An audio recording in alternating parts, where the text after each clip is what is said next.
Milk কিন্তু ওখানে খুবই ফেমাস এবং উটের দুধ কিন্তু অনেক এক্সপেন্সিভ ওখানে।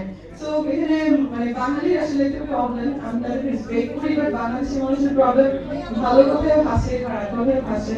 সো আই কি বলে, I have nothing to say. Thank you. আপু উটের দুধ এবং গরুর দুধ এই দুটো দুধের মধ্যে পার্থক্য কি? পার্থক্য জানি না, বাট আমি যতটুকু জানি এটাকে যেভাবে কি বলে ল্যাবে টেস্ট করা হয়েছে, আপনারা গুগল সার্চে দেখতে পারবেন।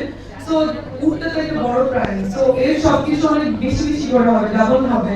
তো দ্যাটস ওয়াই আমি বলেছিলাম এটা কিন্তু ফান না, সিরিয়াস বলেছিলাম, সবাই কি পানি ছেড়ে নিয়ে নিয়েছে। So actually I don't have any problem, আমি তো শান্তা দুধের কথা বলি না, উটের মিল বলছি। সো ঠিক ইজি। শাহরিয়ার ভাই, এই যে উটের দুধের